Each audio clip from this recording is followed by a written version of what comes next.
Welcome to episode number 64 of the Balancing Act podcast. I'm Andy Tempe. Today we have Torrance Ford joining us as the second guest in our mini-series on the importance of building the skill of business acumen in both individuals and in teams. Torrance is Vice President of Talent Management at Shaw Industries, one of the largest carpeting and flooring manufacturers in the world. Thanks for sharing your insights and talents with us today, Torrance. Thank you so much, Andy. I'm excited to be here and look forward to the opportunity to have this conversation with you. Yeah, I'm really looking forward to it as well. We spent a little time together at the conference board, and I really valued our time there and the insights that you shared with our small group. So I'm really excited for this conversation. Before we get started, I always ask this question. It would be great if you told our listeners your story. Well, thanks, Andy. And I have a small, medium, and large version of the story, and because it has shaped me in such an amazing way. So I get excited to kind of share because I'm a human resources leader, and I'm a mechanical engineer by degree. And when I share that with people, they're like, okay, please explain. In college, my major in mechanical engineering was at the University of Alabama. And I'm a college kid and I needed money. And I landed a job at the local road and bridge department, Tuscaloosa County Public Works. And this was back before the internet was the internet. And the department was getting computers and technology and software, and everyone was new to it. And so the kind of natural reaction of the organization was give it to the college kid, let him figure it out. So I found myself as a mechanical engineer having to set up computers, set up networks, install software, solve problems, getting into a little programming. And found that I had a passion for it, an interest in it, and had thoughts of maybe switching majors and going into computer science or something like that. Fortunately, Shaw Industries hired me as a process systems engineer, and the job was just as I described, someone with engineering that didn't have a fear of engineering in a plant environment, but also someone who could support the technology systems that were on the plant floor that ran our products.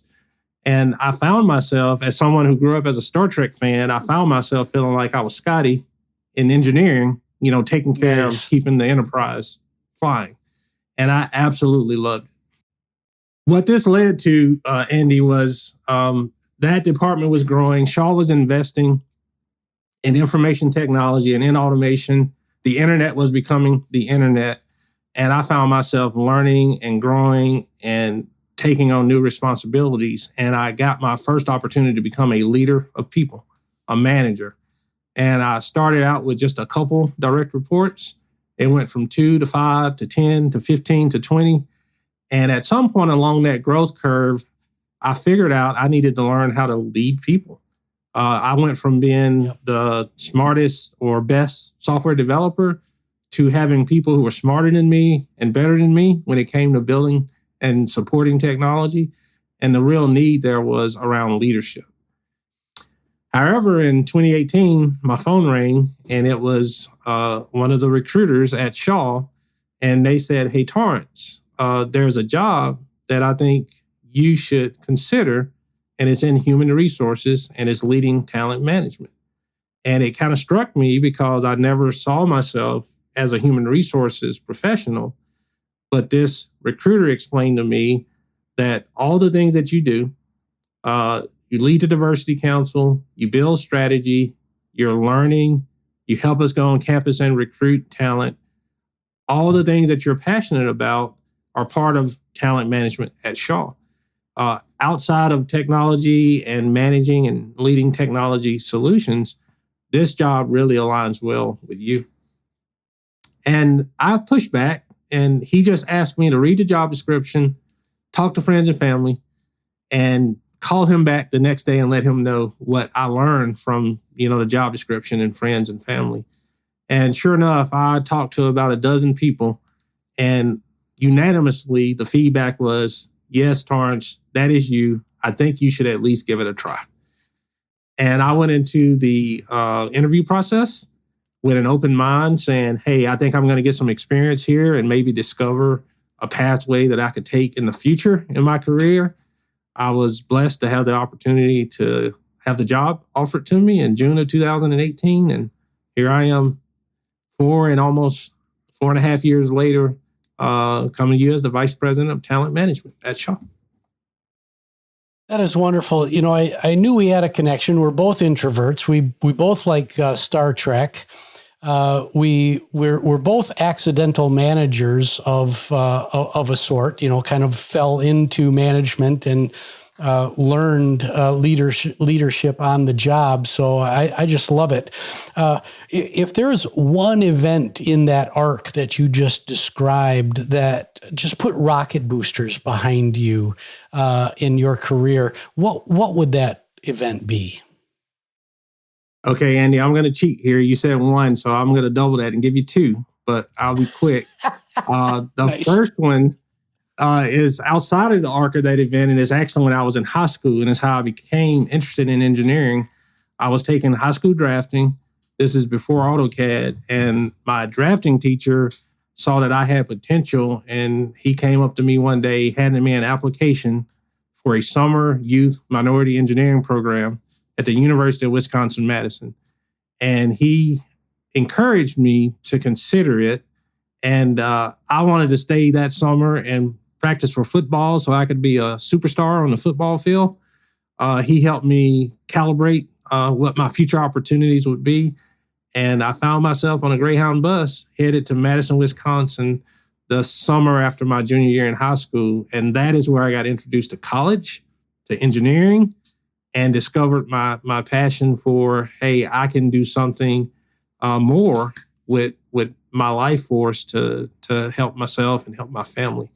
So that was a pivotal moment, because if I had not have gone to that program, I'm not sure that college and engineering and this pathway would have ever started the way that it started. Yeah. The second one is on my professional arc, and it was early in my management career, as I shared earlier, as my direct report group was growing and I found myself in need of learning how to lead people. I got the opportunity to attend the leadership development program at the Center for Creative Leadership in Greensboro, North Carolina. Yeah. And that experience was amazing. And it really revealed to me insight around leadership and potential, and just how to be a lifelong learner and to always look to grow and develop. And that program really just, as you said, put rocket boosters on my passion and my confidence to be able to do more things in my career, and completely life-changing for me. Yeah, those are great stories. It's a combination of you having those mentors and guides that are, pointing you in the right direction, which I've had, and we all need that. We all need it, and we all need to give that back. And then you've invested in yourself, which is just an awesome thing. And a lot of people don't make that connection, and they don't really invest heavily in themselves. And I congratulate you for both of those accelerant stories. Let's dive into the topic at hand, which is business acumen. I think you are just the perfect individual to talk to about this. When you hear the phrase business acumen, what does that mean to you? Well, business acumen, Andy, to me, just simply put, it's understanding how an organization works, how all the parts fit together, and as problems or opportunities arise, how do you gather relevant information, decipher that information, and drive decisions to lead change so that the organization can deliver different outcomes? So it really is about that understanding and that ability to navigate through a lot of variables to get to a place where you can change outcomes. Yeah, what a wonderful definition. Earlier this morning, we recorded another one of the episodes in this miniseries. Ed Clark, who will follow you in the string, Okay. and he had a wonderful definition. So it just dawned on me, we're going to take all these definitions and put them together for the world to see what business acumen means from the different perspectives. Now, you as a leader and influencer in the talent management space, you've got a front row seat to the concept of work readiness, or the lack thereof, of both secondary school graduates and higher education graduates. In your assessment, as we dial the clock back to kind of the beginning of educational journeys, in your assessment, what needs to change in primary and secondary education to improve business literacy, which is the precursor to business acumen? Yeah, I love this question. It made me reflect back on as my daughter was growing up and going through school, and what really resonated and worked for her, where I saw those lights go off. And I think when you go all the way back to primary school, you got to have parent and community involvement. And it's important to establish early in a child's life that learning is fun. And that can be difficult.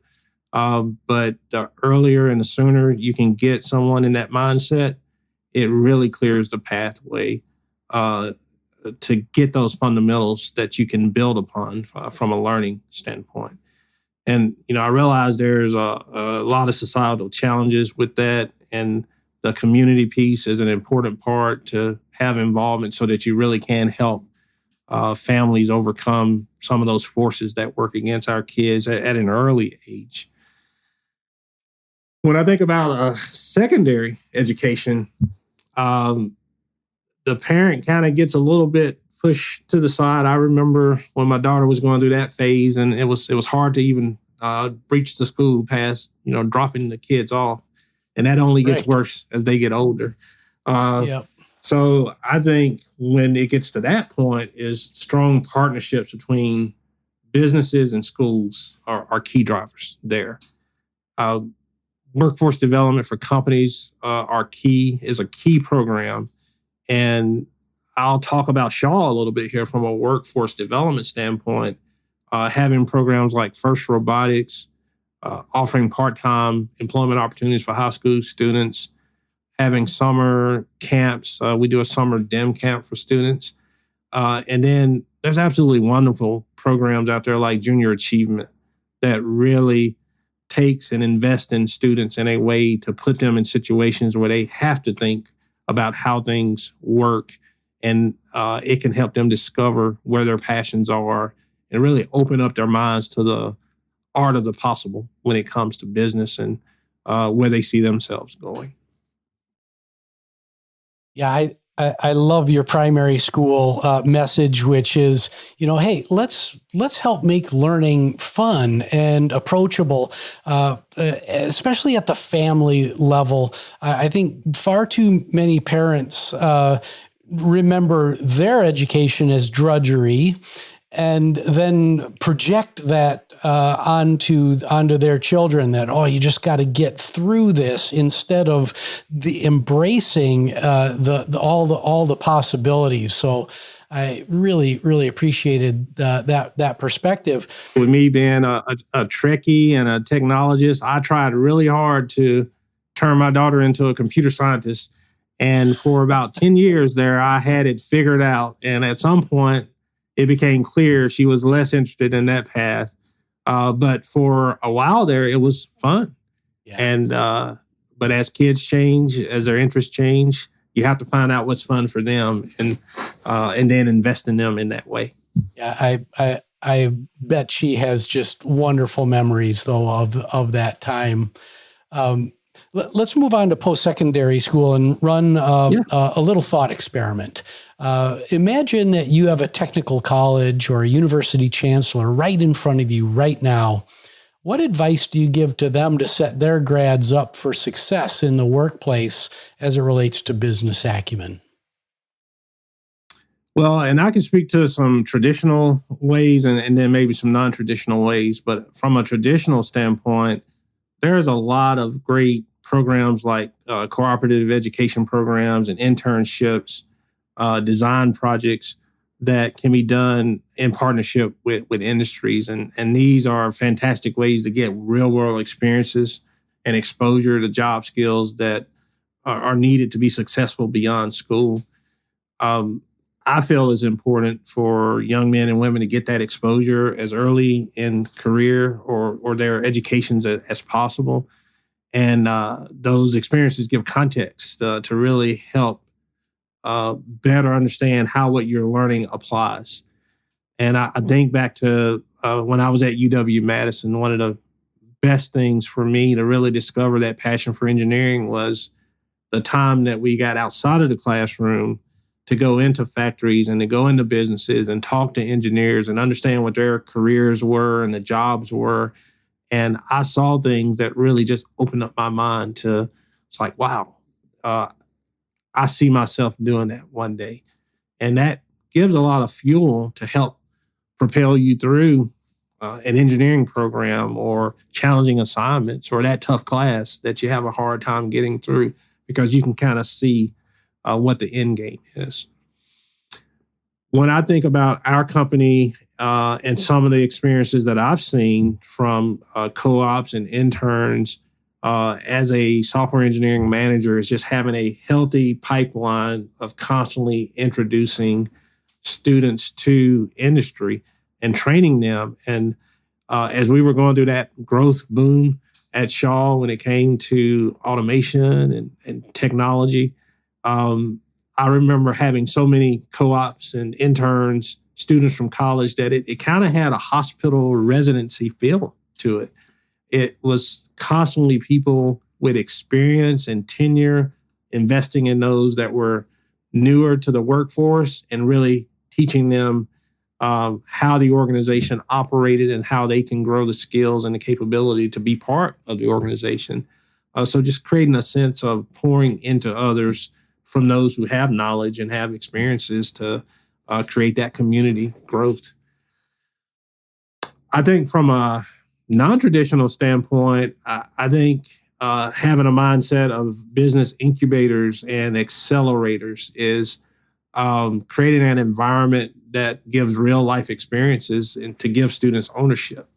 And it makes me think of one of my friends and fraternity brothers in college, where he started an investment club. He started a real live business with real money and real problems and real partners. And it really helped him grow skills that propelled him into a successful business career. And the more that the community and colleges can create those opportunities, the more people can explore and discover what it is that drives their passion and be more prepared when they enter into the workforce. Yeah, I just like to point out to our listeners how exceptional the experience is that you're describing of being able to see directly the world of work and get involved and experience. We call it experiential learning. That there, if you go through the population and you ask 100 people whether they've had the kind of experience that you were able to have at the University of Wisconsin-Madison, a lot of them would say that those kinds of experiences were not available to them. So that this is a wake up call. This conversation is for our workforce development community. If we think we're experiential now, we've got to get even more experiential in the future. So. Thank you for absolutely. that. I mean, those and that was a long time ago when I got the opportunity to do that, but I still can remember the feeling and the passion and the inspiration that created for me. And it really helped shape me from a diversity and inclusion standpoint to have the opportunity to do something that would have been tough for me to do on my own steam. I really appreciate a university and a high school teacher investing in students in that way to create that exposure and that opportunity. Yeah, it's unfortunately still the exception and not the norm. We're going to take a really quick break for a very short commercial about my book, Balancing Act, and we'll be right back. Thanks for listening to the Balancing Act podcast. I'm Andrew Temte. In my book, Balancing Act, Teach, Coach, Mentor, Inspire, I explore the characteristics required of leaders who must find balance between strength and vulnerability, confidence and selflessness, passion and measure, and leadership and followership. Balancing Act is available today at Amazon.com. And we're back. You know, Torrance, we talk a lot on this show about alternative paths into the workplace, skills-based hiring, the reskilling revolution. And so business acumen, much like emotional intelligence, relies on a portfolio of sub-skills. If you had to pick 2 sub-skills that are absolutely essential for improving business acumen, what would they be? I love this question, Andy, and it really made me think really hard about these. And maybe I'm cheating here a little bit with my sub-skills, but the first one I'm going to choose is empathy.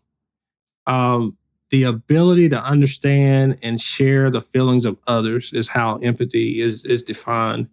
And as I described business acumen earlier, is you got to seek out information, you got to listen, you got to understand, you got to put yourself in the shoes of others. And whether that's the customer or business leaders or investors or partners, and having that empathy really does feed into the ability to gather information and process information so that you can exercise business acumen. The second sub-skill I'm going to choose is critical thinking. And the ability to think deeply about information that comes your way is a critical building block. Businesses are so complex, and for leaders to be able to navigate the complex array of information and bring it to a point of clarity, because the world is constantly changing, therefore businesses are constantly changing. And so having that ability to connect all of those dots and all those moving parts to ultimately have business acumen to drive the organization to an outcome, a desired outcome, it's a very challenging thing to do. So being able to think deeply and critically also, I think, contributes to being better equipped to have business acumen. Yeah, those are 2 fantastic skills at the top of the list of future-facing skills for our human workforce. My next questions are real softball for you, but what advice do you have for business leaders to build business acumen in their teams? Where specifically do you start?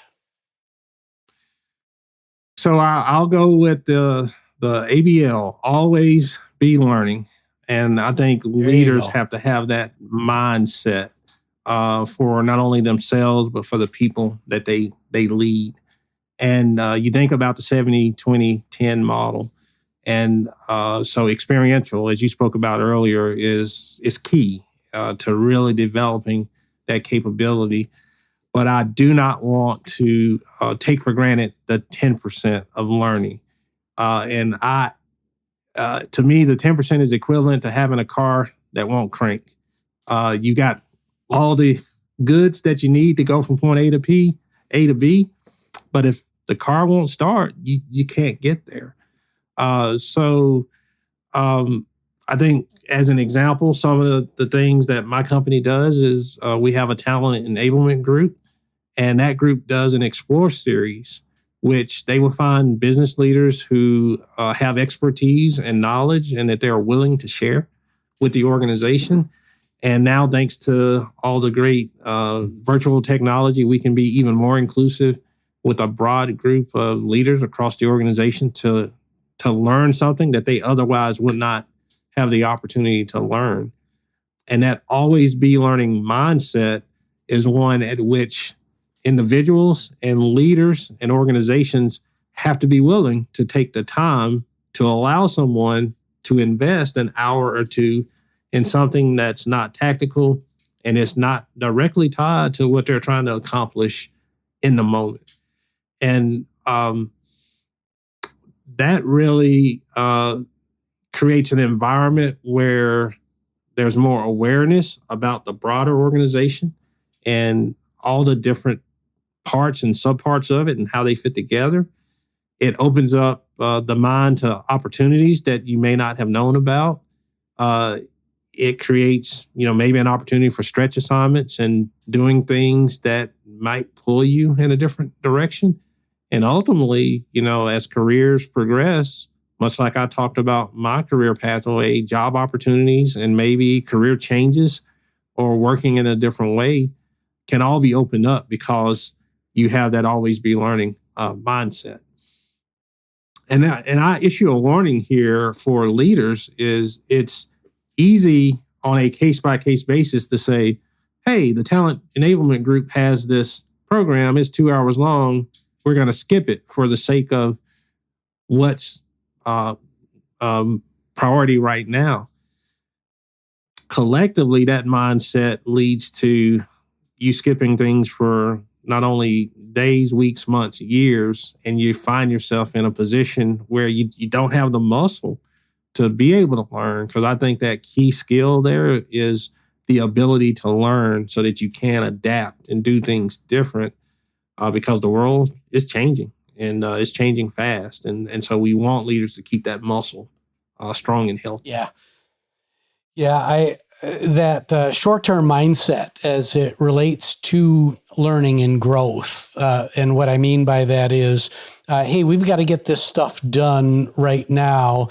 So we're not going to do that learning. Thank you for putting that front and center for managers. And I'm being very specific with the use of the word manager vis-a-vis leader.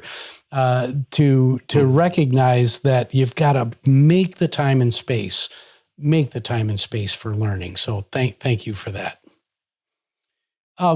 Torrance, we're going to run another really quick thought experiment. Suppose you've got an individual contributor or a line or middle manager sitting right in front of you right now, who's traditionally had the blinders on and is questioning why they should invest the energy to learn more about how the entire business functions. How do you coach them to make that investment of themselves? I would use myself as an example and my company as an example of, as you introduced Shaw, Shaw is a flooring company. If you go back a little ways in history, Shaw would have been introduced as a carpet company. If you go even further back, we might have been introduced as a low-cost manufacturer of carpet.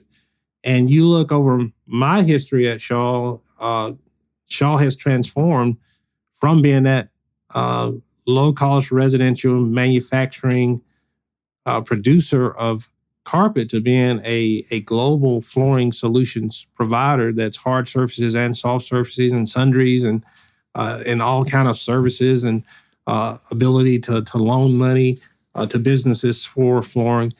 So the organization is continuing to change.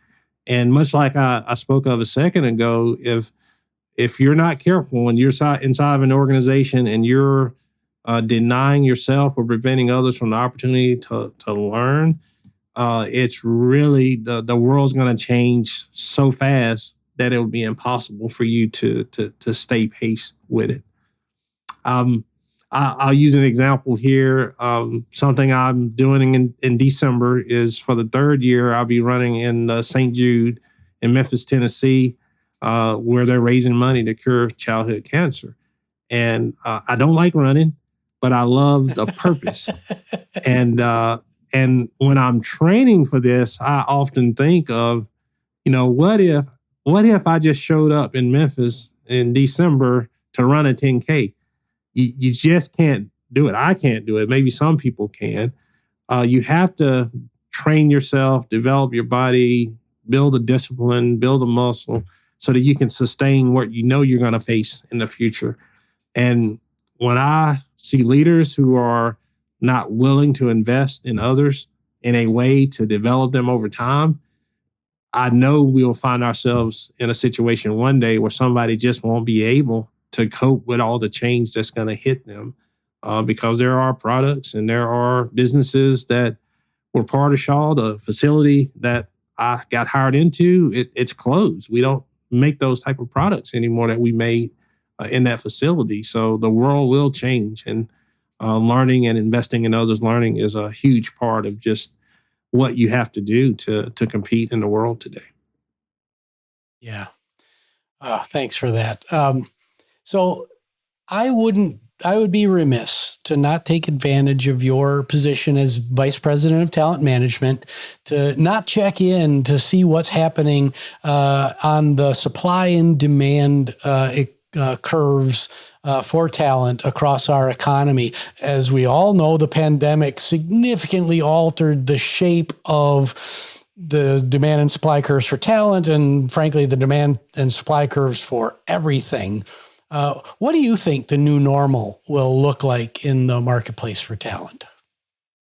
Oh, thank you for this question. And when I moved into this role in 2018 and I was learning more about the space, if you narrow your Google search to 2018 to January of 2020, you'll probably get a lot of hits around the talent war and how intense the talent war was during that period of time.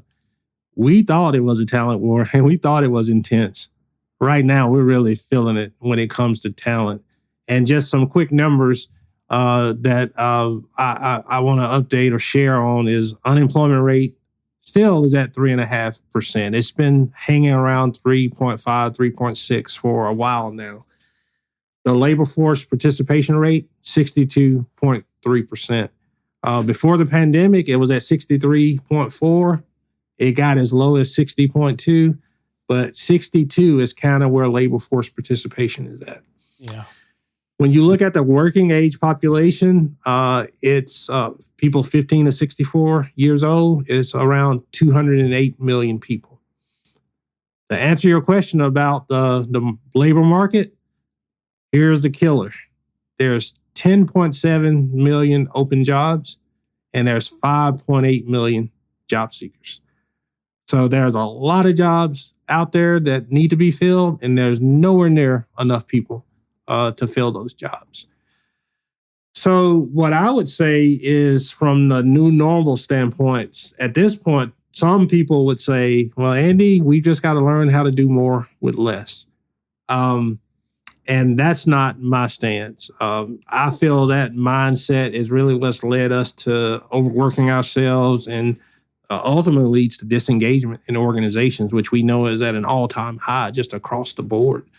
Yep. To me, the new normal is about making choices. It's about being clear on what the priorities are and deciding what you're going to do and what you're not going to do. And I would say, from a skill standpoint, the new normal would be about automation. It'll be about creating solutions that are self-sustaining, things that can run without you, or finding how to do things in a less manual way or position others to serve themselves. Our technology today is fantastic, and it enables us to do a lot of great things. And learning is key to how to take advantage of those things. But we definitely have to find a way to be more efficient, to take care of all the things that are out there before us today. And part of it is making those choices and establishing priorities, deciding what to do and what not to do. Yes. Clarity. Yes. Absolutely. Clarity. Clarity. Well, Torrance, we're going to wrap things up now. I would like to just thank you for your time and contributions today. I had a blast. I love listening to you talk, and I know that our listeners will feel the same way. So again, thank you for your contributions. Thank you so much, Andy. I appreciate the opportunity. It's been a blast talking to you, and thank you for all that you're doing to really drive awareness, knowledge, and change in this space. It's amazing what you're doing, and I appreciate it. Well, I'm at your service. So this is Andy Tempe. This is the Balancing Act podcast. You can find us on all the major podcast services, as well as on YouTube. Please like, subscribe, rate, share, all that fun stuff, especially this episode, because what Torrance had to share was so impactful, you might even want to listen to it twice. Thank you so much. Have a great day.